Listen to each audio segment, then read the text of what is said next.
Okay. Well, I want to welcome everybody for attending our webinar today. I appreciate you all taking the time to be with us. My name is Joe Simonetti. I am the Director of Mentorship and Education for the Firearm Injury Prevention Initiative at the University of Colorado Anschutz School of Medicine. And this is our regular sort of rotating national webinar series in which we do our best to highlight a variety of different projects that are ongoing nationally, focused on reducing the burden of firearm injuries and firearm-related harms through a variety of different novel and innovative approaches. Specifically with projects that have an emphasis on collaboration across the various different groups of people and investigators and people in the community who might be working in firearm injury prevention. And with that in mind, I am quite happy to be here to introduce some folks who are working on some of the most innovative stuff happening in the country right now. Before I get to that, I'll just say that at the end of this, you'll see a QR code that would allow you to sign up for our newsletter so that you can stay in the loop about developments and ongoing works within the Firearm Injury Prevention Initiative at the University of Colorado, as well as sign up if you want to get alerts about our regular webinar series, which again hosts sort of a variety of bunch of different topics and content. So with that in mind, we're here today to talk about Pause to Protect, a new way for firearm businesses to prevent firearm injury and death. And I will transition by introducing Dr. Emmy Betts, who's going to lead us off. Dr. Betts is a nationally recognized leader in firearm injury prevention and suicide prevention. She's currently a professor of emergency medicine at the University of Colorado Anschutz School of Medicine, where she is the founding director of the Firearm Injury Prevention Initiative. With that, I will transition over to Dr. Betts, who is going to introduce the concept of Pause to Protect. Thank you, Emmy. Great. Thank you so much, Joe. And thank you to everybody who's joined us today or who might be watching this later, watching the recording. I'm really excited today to be able to talk to you about our latest program that we are thrilled to be launching. We're going to talk through what it is and specifically how it builds on the many other incredible programs that are out there right now, where we see this going, and we'll have time for Q&A. We're going to start with a video that explains kind of the overall program. We will put the link to the website in the chat, and we encourage you, please, as we're talking, please put any questions you might have into the either Q&A or the chat, and we will try to get to them in our session. So with that, I'm going to move on to our video, which explains what Pause to Protect is.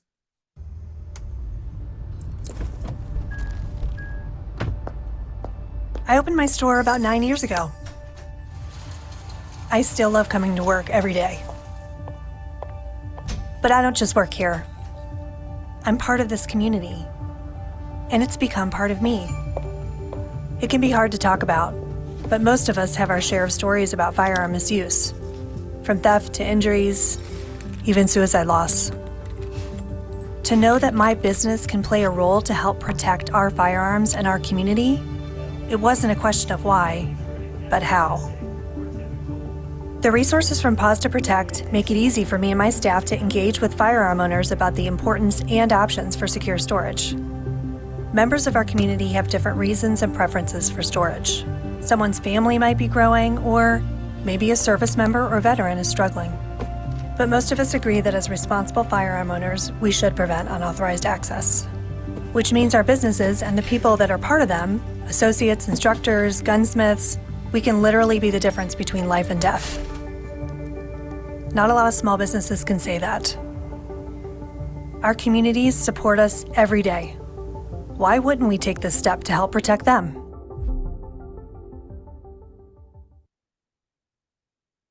So, what is Pause to Protect? So this is a new program that is voluntary. It's around engaging firearm businesses to take easy steps to prevent firearm-related harm, specifically accidents, thefts, suicide, other violence, specifically by encouraging secure storage of firearms, whether at home or potentially off-site. The program is funded through a grant from the Department of Defense through the Defense Suicide Prevention Office. And specifically because that's because they were really interested in how can we better support service members and prevent service member suicide or other firearm-related harms among military communities. And we were excited to bring together our teams working with firearms communities surrounding military bases to support those important communities. However, although this is funded by the Department of Defense and our initial focus will be on military, on communities surrounding installations, the materials we've designed very intentionally can be used by non-military communities as well. So if you're in a county somewhere and you want to launch this, you want to get involved, we encourage you to do so. Specifically, Pause to Protect really has three key parts to it. So it's about education, specifically education both of staff members at firearm businesses as well as customer education. It's about technical assistance because we've heard loud and clear that many businesses want to do this work but aren't quite sure how. And then it's really also about networking, creating an online, creating hubs between customers and businesses, but also between businesses themselves and between businesses and military installations so that we can all be learning and doing this important work together. As we talk about what the program is, we also really want to focus on how we got here and the incredible work that we are trying to build on, as well as continue to promote other programs that are still out there doing different components of this. So when we think about education, you know, the so-called gunshot projects have been around for a long time now. This is the idea of engaging firearm businesses in the important work specifically of suicide prevention. How do we educate customers so that they and their families can be safe during tough times, understanding why putting time and space between a firearm and an at-risk person can really save a life. And you can see here some examples of some of the programming that's out there, the gun safety rules from the original gunshot project in New Hampshire.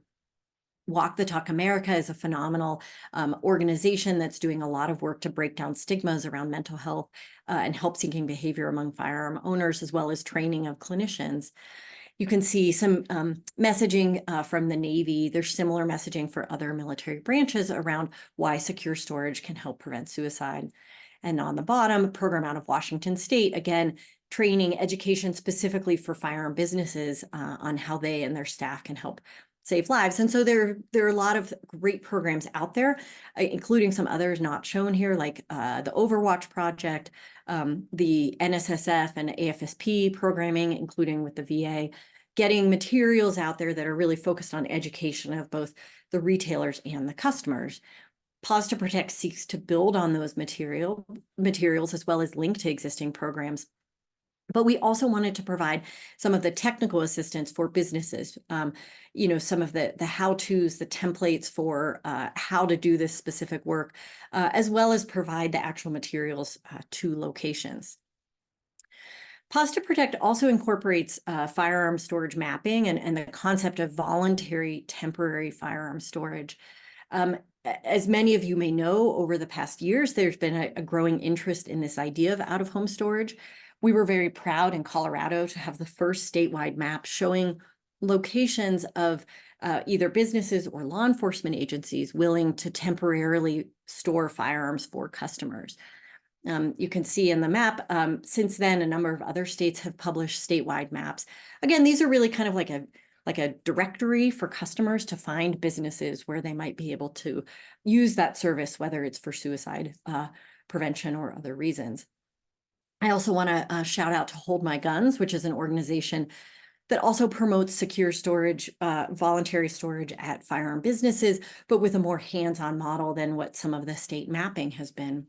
And we saw a real benefit in connecting customers to businesses, but also connecting businesses to each other, as well as then connecting businesses to violence prevention specialists at military installations, because we know that these businesses are interested in supporting service member safety. So how is Pause to Protect different? Again, we really see this as sort of the next iteration of these programs, building on while still supporting these other existing programs. So we do have education for both customers and staff, although the program is aimed primarily at the firearm businesses themselves. The website, as you can see, has a lot of materials that are intended to be customer facing. We also wanted to expand the focus beyond suicide because we think there's a lot of benefit to secure storage of firearms for other reasons. It can prevent theft. It can prevent a young child from accessing a firearm. It can prevent someone who is impaired, whether from substances or from dementia or another reason, from accessing a firearm. And then it also can have a benefit in suicide prevention. And so the materials that we have that talk about secure storage do specifically talk about suicide, but also talk about those other benefits, because we think that helps make this kind of more of a universal message. We are also thrilled to actually be able to provide some financial support to our initial partners. Again, this is going to be surrounding 5 military installations in the United States, but we are able to actually give those businesses a financial stipend to offset some of their costs, whether that's related to storage or giving away storage devices or educational events. And then we will have technical support, which we'll talk about more. Some of that is on the website. There are contract examples for secure storage, standard operating procedures, those kinds of things to help businesses do this. We also are going to have office hours where our staff is happy to support businesses as they work through these. And then we do want to be linking customers and locations again to each other and to options. I want to highlight also, this is a bit of a sort of choose your own adventure approach to this. So we want to support firearm businesses in doing the activities that feel right for them. Some places may want to offer on-site storage. Some places say we're not interested in that, but we'd love to do materials or have education days for customers. And we're here really for all of that, because we acknowledge and respect that businesses vary in their size, in their comfort, in what they want to take on. When it comes to linkage, we are absolutely thrilled to have a national map of firearm business locations willing to consider temporary storage. Again, this is around voluntary storage of personal firearms. Pierce's Pledge is an organization that focuses on child safety during periods of contentious divorce or separation. And they actually collected the data, shared it with us so that we could help get it to a broader audience. So if you go on the Pause to Protect website, you'll be able to scroll in on this map and zoom in on your location. And we're really excited. We see this as the next step in terms of being able to see what's out there for customers who may want it. And then also on the website, and you can please dig into this, we'll also be talking through some of it in the rest of the webinar, some of the materials that are there. Again, this is really a choose your own path, choose what works for your business. But for the firearm businesses, there are materials and resources related to on-site storage, relating to distributing secure storage devices for people to take home, as well as educational materials. And what we're really excited about, as I now transition to my colleagues, is that these materials were all pilot tested in another program. And so we feel really good about the ability to move forward with it. So I'm now going to turn it over to Erin Kelly and Jacqueline Clark. Thanks so much, Dr. Betts. So we wanted to also step in and talk about the program that we had developed, as Dr. Betts had noted, that really was kind of the groundwork for Pause to Protect to really take what we had developed and move this to scale so that other businesses could use this as part of the Pause to Protect program, but also nationally. Jacqueline Clark is the co-owner of Bristlecone Shooting Training and Retail Center in Lakewood, Colorado. I'm the Director of Research and Evaluation for the Firearm Injury Prevention Initiative. And we came together about 1.5 years ago to really test out this idea of bringing together these different concepts and trying to make that kind of the next generation of these programs that could really support and address concerns of firearm businesses. So VetStore is what we called our program, and it was funded by the U.S. Department of Veteran Affairs as a finalist in the Mission Daybreak Grand Challenge to prevent suicide among veterans.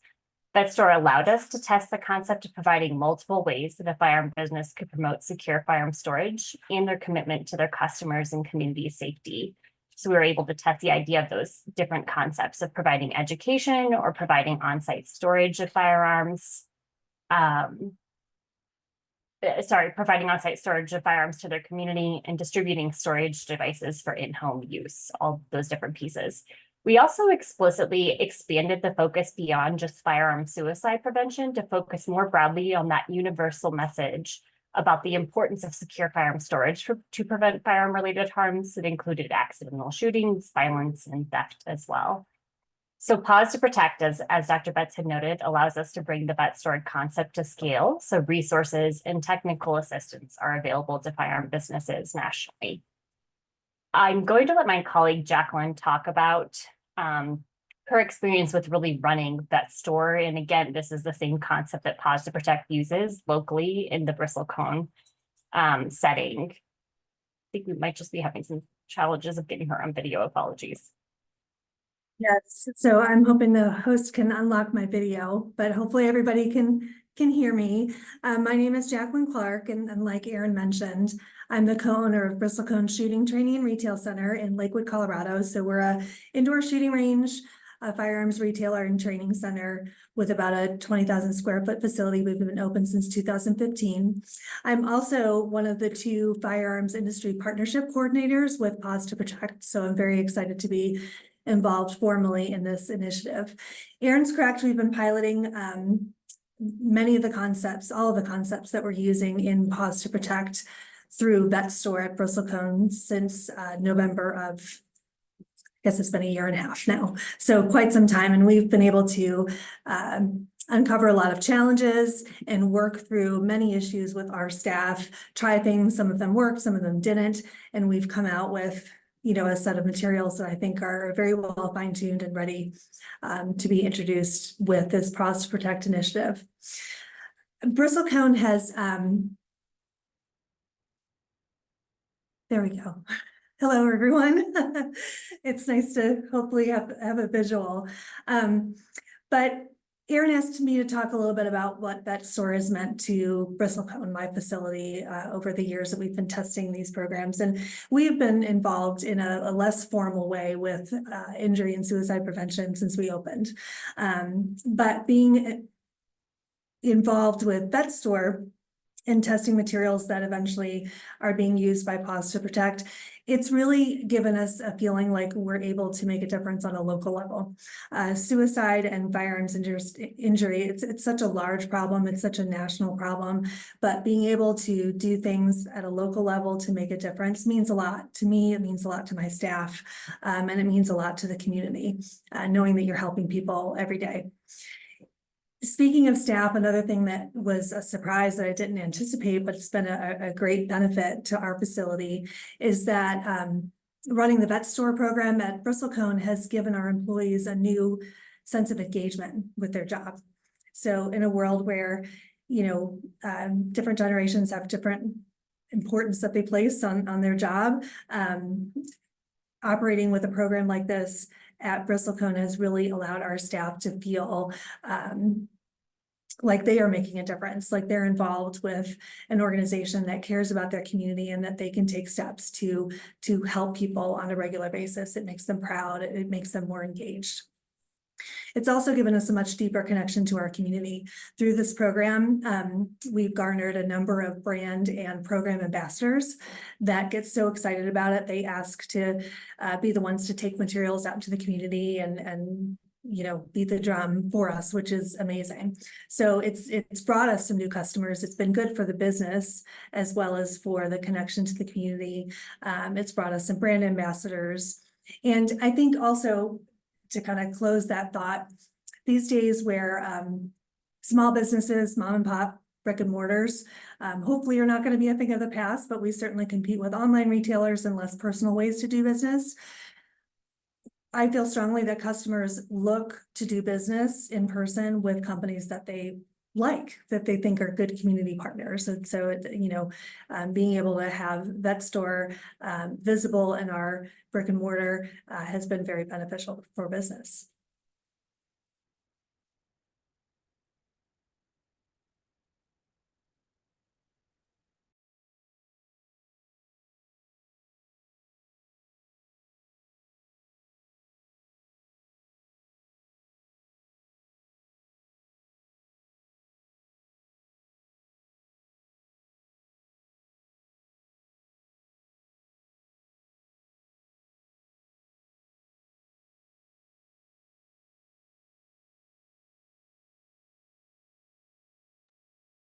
Thanks so much for that, Jacqueline. Sorry, some technical challenges here. I think we're just getting Joe back on, but we wanted to shift to facilitate a panel with both Jacqueline and two of our other experts from the firearm community and firearm industry partners to discuss more. And it looks like Joe is able to come back on.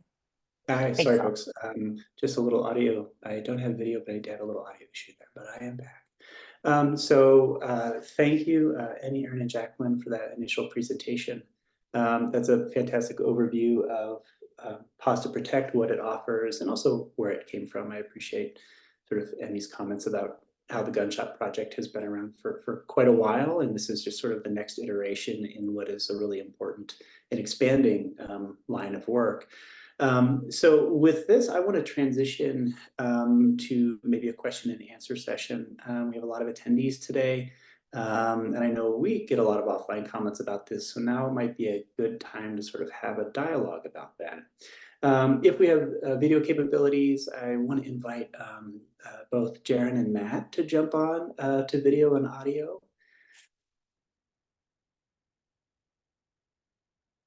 And if we have any issues there, we will welcome Matt. Matt, before we start the Q&A, I want to give you the opportunity to just sort of introduce yourself and maybe your role within the Firearm Injury Prevention Initiative and tell us a little bit about your background. And then we'll move on to Jaren. As we're doing that, I just want to say to the attendees, if you go on to Zoom and you click on the Q&A box, you can begin posting questions and we will get to them as time allows. So Matt, go for it. Thanks, Joe. My name is Matt Wettenkamp. I'm the Collaboration and Partnerships Coordinator for the Firearms Injury Prevention Initiative. And my background in this space starts with military service, Marine Corps combat veteran. That led me into working in veteran services, mental health promotion, men's mental health, and then eventually suicide prevention, specifically focusing on firearms.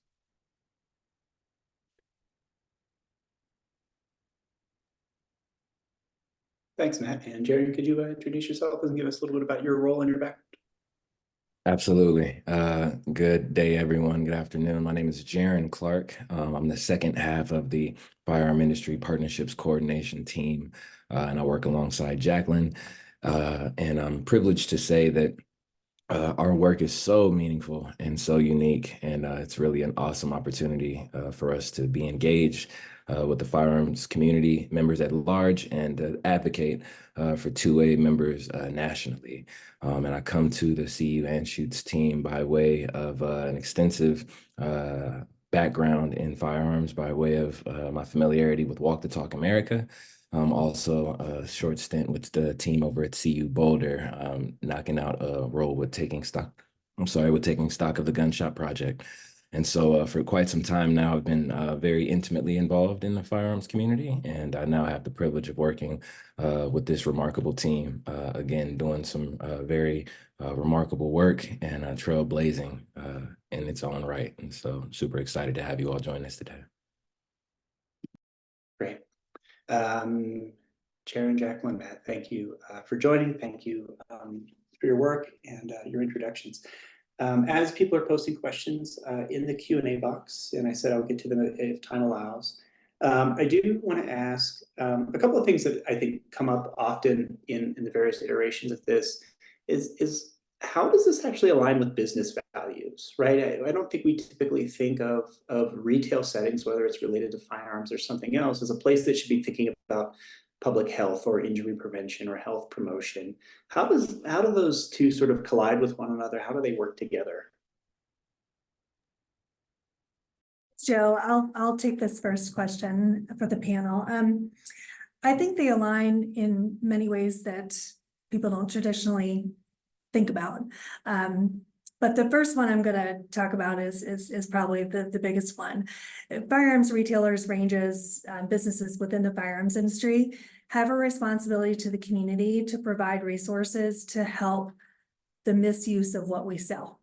So, if we are talking about suicide and Pause to Protect, like Emmy mentioned, we're really trying to, with all of our materials and messaging, take the message off of not just suicide, but if we look at that for a moment, firearms are lethal 90% of the time when they're used in a suicide attempt. Other means lumped together are closer to 10%, with no single method reaching higher than 60%. So firearms are an important part of the issue. And so those that deal in them have a responsibility to the community to provide information, education, resources on how to help make sure they're not misused by their community members. I also think that firearms industry businesses represent a really trusted messenger for the community. So people trust where the information is coming from. They're a part of the community, and a lot of people seek them out as experts, definitely for firearm safety. But being able to deliver the message from a position of expertise is important. It's trusted by the community. Of course, firearms businesses in these communities also have access to the community. So these are the customers that are walking through our door every day. They're firearm owners. And then we also have access to the resources that we need to provide solutions to the community. So if we think about distributing secure storage devices throughout the community, we have access to the distributors and can get better pricing than consumers to do so. So we've got access to the resources and then also to the community. I also think, it's in line with business values that all independent retailers ranges share. We all want to be a good community partner. Everybody that opens a small business does it because they feel a connection to their community, or maybe they want a bigger connection to their community. They want to fill a void. They want to meet a need. And so meeting this need is in line with that overall desire to be a good community partner and to make a difference. The 2A community specifically really has a desire to be protectors, to police our own. And so, protecting and policing our own, doing what we can to prevent misuse is in line with that value as well. That's great. Most of my work is like how clinicians should be talking about firearm suicide prevention, and everybody comes back and says, well, there's reasons that we should do that, but there's also some real challenges. I like that you kind of flip that narrative a little bit, that when you're talking about retailers and retail settings and people in the firearm industry, there's probably some unique strengths to those individuals doing this work as well that we can't replicate in places like clinical settings. And so I like how these two things sort of complement one another in sort of a public health approach to suicide prevention. Jared, I had a question for you, if you don't mind, because I know that you've been involved in sort of implementing Pause to Protect in working with these different retail settings to sort of adopt what they're going to do in terms of the program. What does that look like for a firearm retailer to be involved? I mean, Annie, you talked about there's a lot of different things that they can do. How is it that retailers are choosing? How is it that it's presented to them? What does Pause to Protect look like across these different sites as it's being rolled out? It's a great question, Joe. In my experience, the beauty of what we're doing with Pause to Protect consists of the opportunity that retailers have to really customize their engagement. And so we've got printed materials. There's a multitude of opportunities where engagement is really a la carte. As my colleague Jacqueline has mentioned, with Bristlecone, they've taken advantage of the opportunity to provide educational materials, to also distribute devices, and to really be a host home and a real hub for the entirety of their 2A community as it relates to the materials. And thus forth, they really create an opportunity for involvement as it relates to any community members wanting to not only advocate for themselves as well as for their neighbors, but also advocate for public health in its entirety. With that, again, firearm retailers and those alike have the option to really kind of modify and customize their involvement locally. And that also consists of an opportunity where they can participate in calls with other retail locations that are also participating within their businesses to also provide said resources to the community. And then lastly, there's what's most pivotal about what we're doing is the fact that since the work is so groundbreaking, we value feedback. And so promoting an opportunity where it's a two-way communication methodology really is enticing not only to us, but also to these businesses that are involved, because they recognize that they don't have all of the answers. They recognize that we at times may not have all of the answers, and it creates the space and the atmosphere for us to really and genuinely, truly be collaborative. To do everything that we can to advance awareness and resources in the public health sector. Very cool. One size does not fit all. I think the sooner we all come to that recognition, the better our work is going to be. And then there are some questions popping up that I want to get to, but I just want to ask one more. Maybe Matt, I'll ping you for this one. This is sort of one of the, I think, the harder questions that we have to navigate. You know, when it comes to suicide prevention or firearm suicide prevention, there's like 50 things we could do, right? And some of it is mental health engagement. Some of it is sort of these firearm specific things that we're talking about. Pause to Protect, at least as you've all presented, it seems to be really focused on sort of education and like promoting these voluntary secure storage behaviors. But why is it not focused directly at mental health? Like, why isn't that happening as part of Pause to Protect or other even gunshot projects that you're familiar with? Yeah, thanks, Joe. I think the first thing to say is that obviously both matter. You know, talking about the mental health aspect matters, but talking about guns also matter. But not everybody is an expert or has expertise in mental health care and mental health treatment. And so everybody has a role that they can play in this. Firearm owners frequently come into gun shops and come into firearm retail locations for help with storage questions, and when they're in these situations. There's that trusted messenger piece that Jacqueline mentioned earlier. This is a place that they can go to talk to somebody about their firearms and firearm storage without any stigma around the mental health aspect of this. A lot of folks don't feel comfortable disclosing mental health, personal issues, and this program allows retailers and industry partners to respect that and allow them to make the right decisions for themselves. Again, another thing Jacqueline mentioned earlier, why talk about guns? Well, the firearms are the most lethal means of attempting suicide. 90% are lethal. And so that's why the focus on guns and being able to keep it within that trusted messenger community. You mentioned your role in helping clinicians talk about this. The research is somewhat limited on this, on the trusted messenger piece. But what we do know is that firearm industry voices rank just behind law enforcement and military as far as the most trusted among firearm owners. And unfortunately, among the bottom three, the least trusted often includes medical professionals and mental health care professionals. And so having this additional avenue for firearms to go to that trusted messenger about their guns and what to do with them in a serious situation is extremely valuable. That's great. Thanks, Matt. I want to get to the Q&A, and folks, keep posting if you have stuff. I'll start with Bill Broussard. He asked, how will the program roll out to retailers and how will it scale? Do you reach out to FFLs? Do FFLs reach out to you? Does both happen? And is there a toolkit for FFLs? And some of this might be unanswered yet, so we can talk hypothetically as well.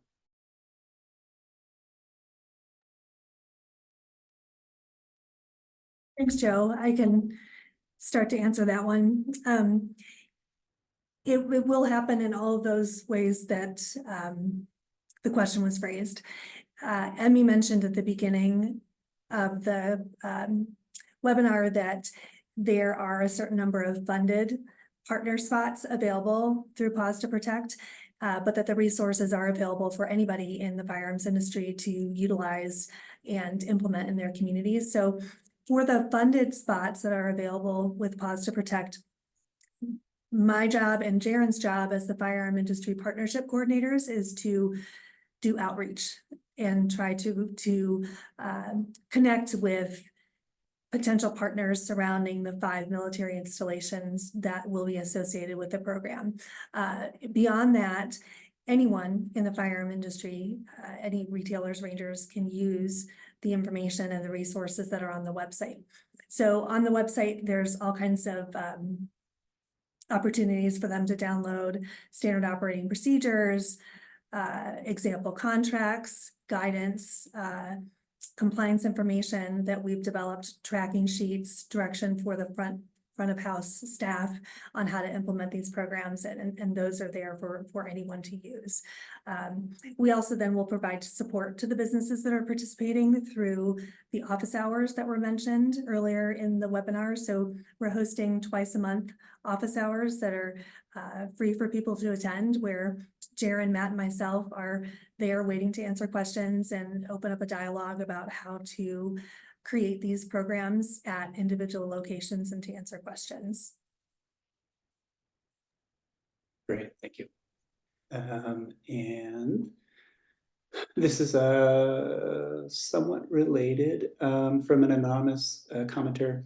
Are you also using the firearm retailers themselves who are already engaging in the program to reach out and market to other locations? Like, what does that sort of between business communication look like? Or what do you like think it might look like a year from now?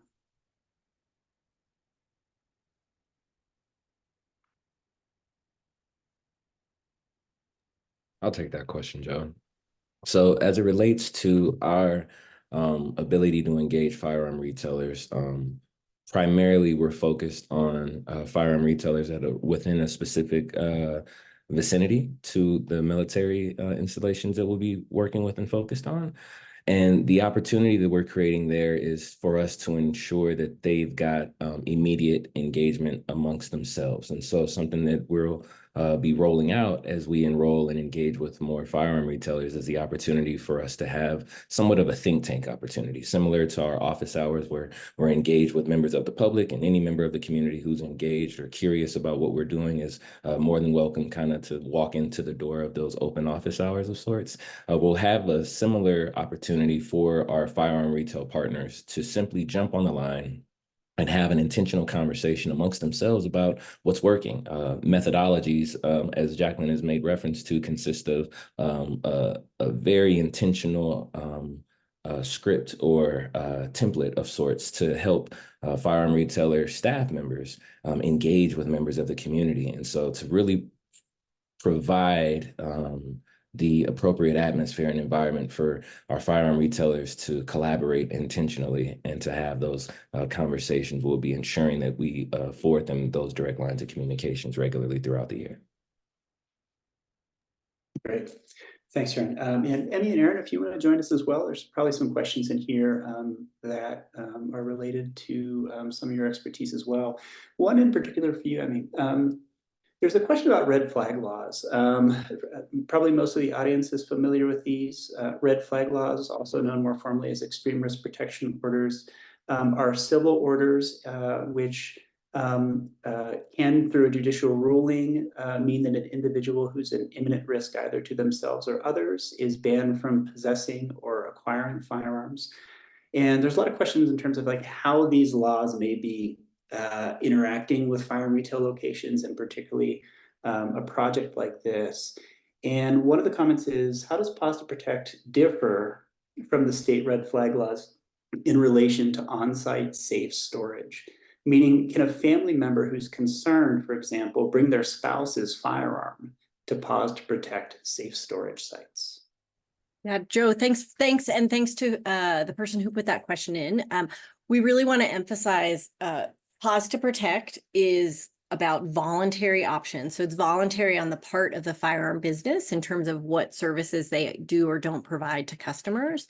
It's also voluntary on the part of customers who might be seeking, whether it's information or materials or on-site storage.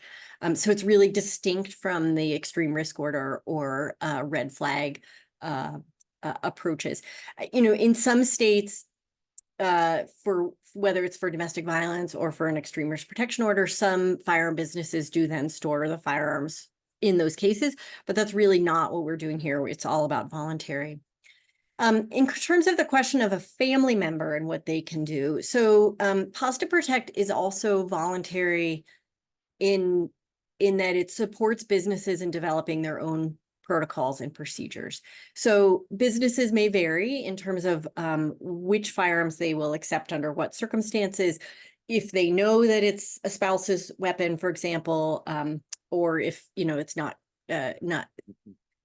entirely clear depending on the information that the person's giving. So we always recommend, if you are thinking about taking weapons in for storage, we always recommend that you call ahead of time. From the website, from the map, from, you know, call a location near you to find out what the various options and procedures are.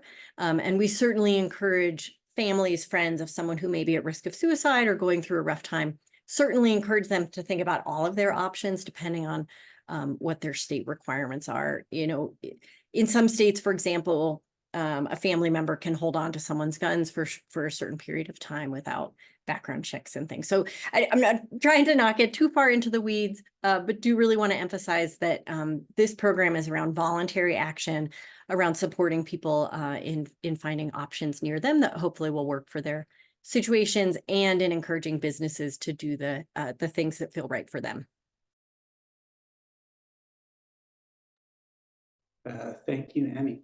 I think Tom Taylor had a question, and Tom, I just asked you to specify that a bit more so that I can know what to ask the panelists, and then I will get to that one. Megan Ladd asked, is there a way to expand on customer experience with this program? What are the commonly asked questions that have been asked by customers, or maybe that you expect might be asked by customers, I'll add? And is this information tracked internally or externally?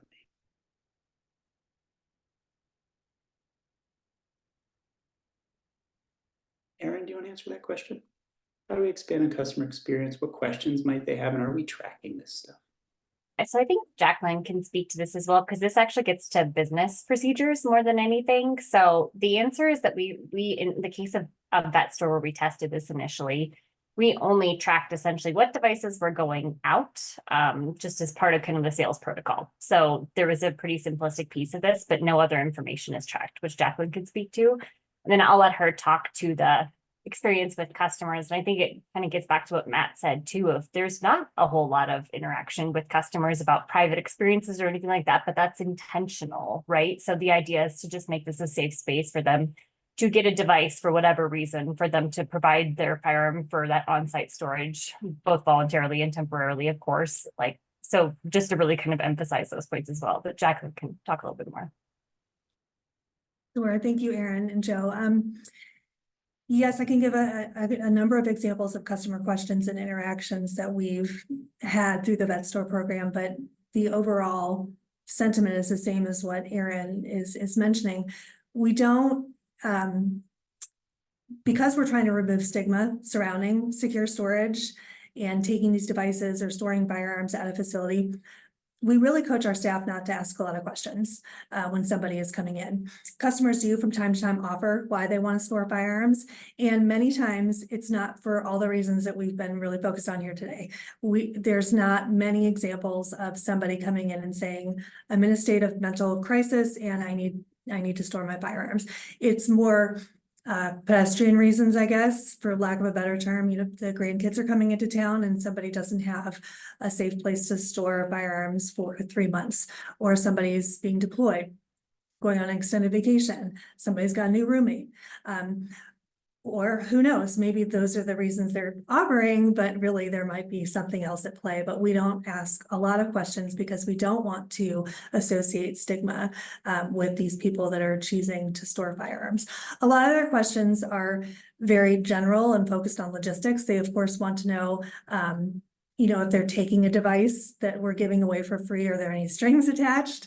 Are we documenting that their customer information? They want to know that. They want to know if they're storing a firearm with us with one of our temporary storage programs. They want to know if there's a background check associated with it. Is there a fee associated with that? How long can they store it? You know, what hoops are they going to have to jump through to get the firearms back? Yeah, I really like your initial comments. We know that, you know, stigma around mental health and suicide risk and suicide ideation is this huge obstacle to seeking care. And so why not deal with it by not making that a requirement of participating in the project? I think that's a great way of dealing with that. I mean, what were you? Joe, I just wanted to jump in and emphasize, this is why, what Jacqueline was just saying, part of the reason we're so thrilled to be officially working with her on this project, because her experience through VetStore and as a retailer in providing these store services has meant that we've been able to translate that into materials for other businesses. She and her team already figured out a bunch of these things. How do you document it? What do you have to do to get it back? What are the various regulations? What are the different options in terms of how a firearm can be stored or not? And so Pause to Protect now has a lot of those templates, because we heard loud and clear from businesses that they care about their communities and they want to be part of the solution, but they're also like, we don't know how to do this, and we don't have the capacity right now to figure it out. And so we're excited that we had this funding to be able to develop some of those materials to support the businesses that may want to take on some of these things. And we suspect there'll be more to come as we get more feedback on this program. There will be some evaluation from the participating businesses and from customers.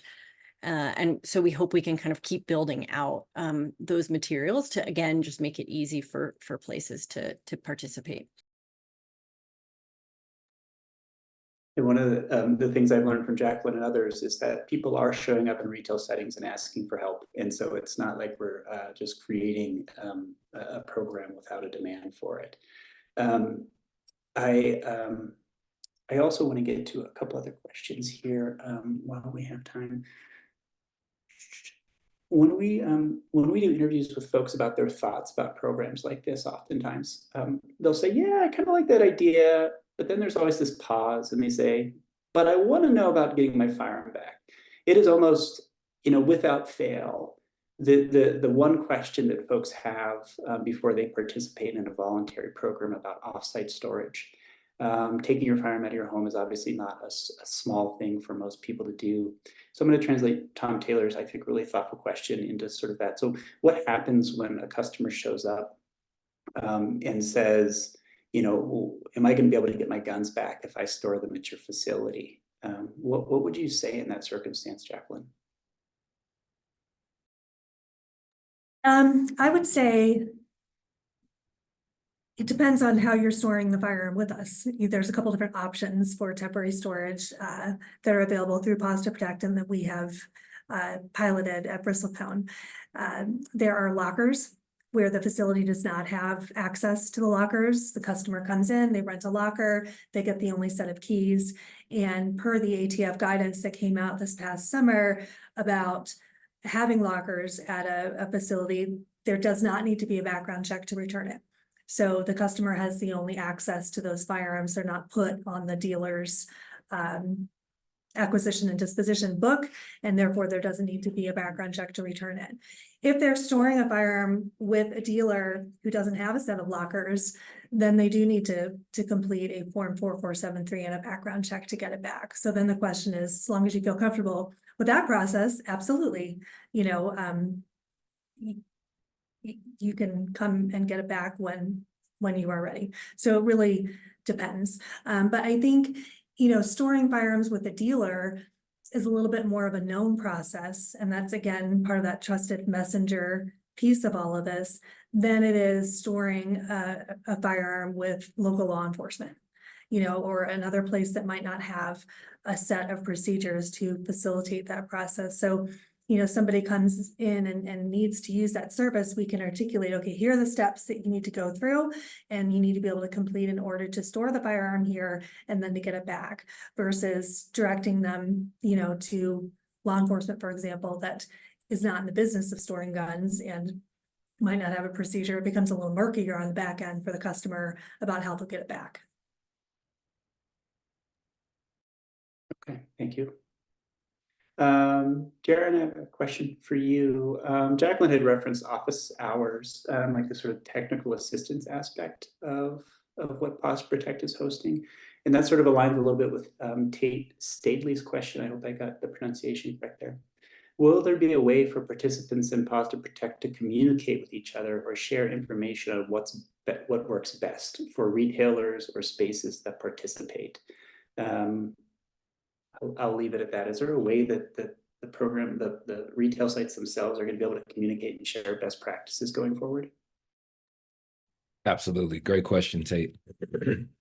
essentially, we're creating a platform to ensure that all members, all retail partners that we'll be collaborating with have the forum and have the bandwidth and have the capacity and understand that their feedback is not only welcomed, but it's heavily desired, because we rely on our retail partners, their eyes, their ears, their insights, their emotional intelligence, not only for the efficacy and the success of this program, but also for the opportunity to ensure that we're in a position to build out a frequently asked questions module of sorts, and also to ensure that as it relates to building out our bandwidth to work with more retail partners, to ensure that those partners feel welcomed, they feel acknowledged, and they feel as though their concerns and their thoughts are in an environment that is embracing the challenge of creating space for mental health awareness throughout the 2A community. And they'll absolutely have that opportunity, and regularly have that opportunity, as not only we onboard more facilities and locations, but again, as we simply maintain the rapport and the relationship with the facilities that have embraced the program. Awesome. One more question also from Tate. I'll leave this to either Emmy or Aaron. You guys can decide. And then we have a few more minutes after that. If there's any other questions, you're welcome to post them in the Q&A. How does Pause to Protect operate at the state or local level? Is this something that the Firearm Injury Prevention Initiative plans to promote and support, or will the Firearm Injury Prevention Initiative be conducting outreach in Colorado or other states? Yeah, great question. Thanks, Tate. And I'll jump in and then let Erin add on as she wants to. So Pause to Protect is funded separately from the Firearm Injury Prevention Initiative, although many of us work on both. We have designed Pause to Protect as a program that could be used anywhere in the United States, because we want it to be scalable and we want it to be useful in other places. We are also all in Colorado, and so we are thrilled that we are starting with Buckley Space Force Base here in Aurora. Is the first installation we're working with. So Jacqueline and Jaron have been actively building the partner networks in that area. We would be very open to the idea of supporting other firearm businesses elsewhere in Colorado, although we don't have the funding, like the Pause to Protect funding is specific to military installation areas. But certainly open to thinking about how this might work in other parts of the state as well. And I think the Firearm Injury Prevention Initiative, as sort of the umbrella that supports all of this type of work, we will certainly continue to promote Pause to Protect and hopefully help raise awareness about it, although they are technically separate programs with separate funding. Erin, I don't know if you want to add anything on. Yeah, I would simply just add that I think the idea of the office hours and then just the resources being broadly available. You'll also note that when you look at some of those resources, we've also linked up to other programs and efforts. Dr. Betts mentioned Pierce's Pledge and how they were the ones that collected this. This is a collaboration of multiple partners nationwide who are doing work like this. So I think it's the goal here is to really just kind of get all of that information out there. So honestly, we plan to really try to work with some of those partners to say, hey, this is an additional resource that could be available as well. And then I know that there's other state level offices or local level offices that might be interested in just disseminating the resources and technical support there as well. So we hopefully will plan to kind of be in touch with those partnerships that we already have in place and expand from there.